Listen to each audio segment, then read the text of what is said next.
What I like to think of is my opposite hand is like my guiding arrow. So if I'm in the skin and I'm having trouble finding my vein again, this hand is free. You always want to have a working hand and a free hand if possible. As medics, we learn over time you only have one hand ever. So you got to do what you can with what you got.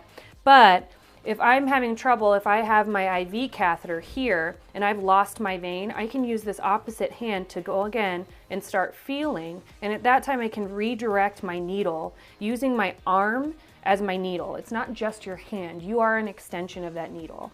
If your patient is facing straight on, you should be facing straight on. If they're at an angle like this, you should be at an angle. You always want to be moving with your patient, not reaching over your patient, reaching over your hand.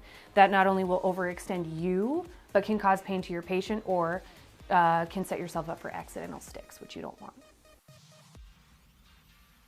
So this is the bevel of the catheter, this small sliced out piece. This is the part that's going to give you the flash once you enter the vein. Seeing as how that the catheter is set back from the end of the bevel, when you initially get a flash, that's just this small part at the end receiving blood into it. That is why when we poke our patients, once we get a flash, we flatten our IV needle out and then advance it forward a little bit so that it's setting back onto the catheter. That bevel is creating an opening in the vein for the catheter, when you watch, to slide over the end of the needle.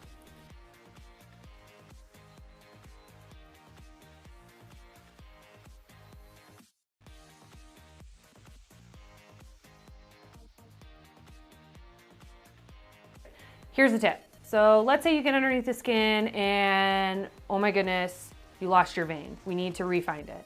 Instead of digging around or what we call fishing, I have a quick tip to show you how to redirect your needle and not cause your patient a lot of pain. Okay? So let's say we've poked and we're underneath the skin and oh, our vein is all the way over here. Instead of with half of your needle in and moving it to the side, looking at that, think about how much skin and tissue you're shearing and how much pain you're causing your patient. That's called fishing. What we want to do is you want to draw the needle back until it's almost out of the surface of the skin, and then move your hand to redirect and then go back in. If we need to move again, pull back, almost out, and then redirect your hand again and go forward to find the vein. Press forward, oh, we got a flash, then we can go ahead, flatten out, move forward, and then catheterize. Pull out, and this is where we would tamponade. No fishing. So we also want to talk about the ways that you can find a vein, ways that you can feel a vein. There are 3 ways that are the best, that are the most beneficial. The 3 types of veins that we're looking for when we're trying to find an appropriate spot are ranked in order. The first type are ones that we can not only see, but we can also feel. And by feel, I mean when you cross over a vein, there is a soft squish or bounce that you can feel. Try and use your most sensitive finger and use that finger every single time. So our first choice would be one that we can see and feel. Our second choice would be one that we can't see, but we can feel. So when you start moving across the arm, you start to feel a squish in the arm, and you can start feeling that circumference and that bounce back, that squish of the vein. Third type of vein that we would prefer, and our last choice, basically, of what we would like, is one that we can see but not feel. And those tend to be wrist veins or anything really in the forearm. Those are kind of our last ditch effort if we can't see anything else, and they tend to be smaller catheter size, such as a 22 or even a 24. So ones that we can see and feel, ones that we can't see but we can feel, and then ones that we can see but not feel. The more obese your patient may happen to be, you need to push a little bit harder because you have more tissue to pass through.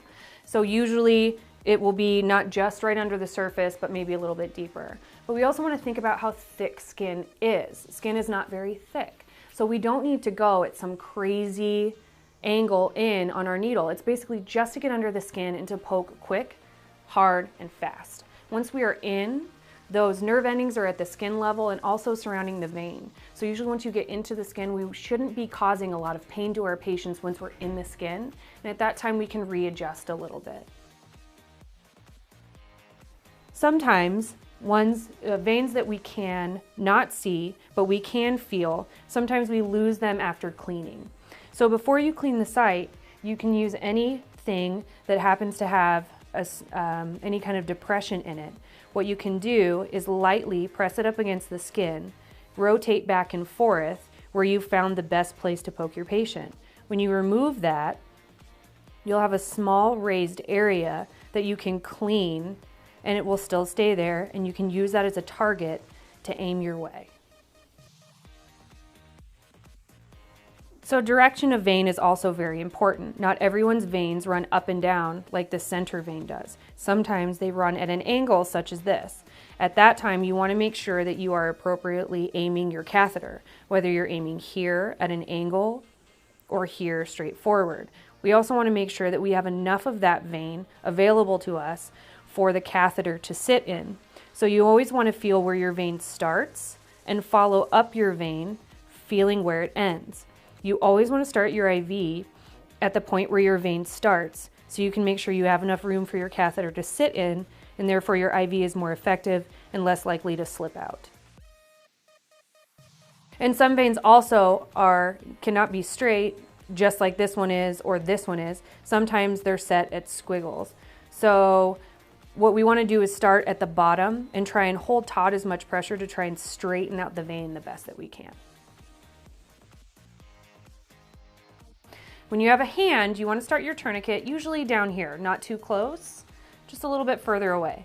Now, hand veins are very surface. You don't need to go at very steep of an angle to find your vein. Also, they're bony and they have a lot of nerve endings in them, so it's more painful for the patient. There's a few ways you can hold the hand. You can either have the patient just hold your hand like this, or you can kind of curl the hand under. And it's always a good idea to angle down so that you can come up at the vein at a more straight and on the same plane as the hand itself. So we're starting at an angle, get our flash, and this is what a flash looks like here. Flatten and move forward. Then advance our catheter. Pull our needle out slightly while putting tamponade on the patient and removing our needle, and slam dunk into our sharps.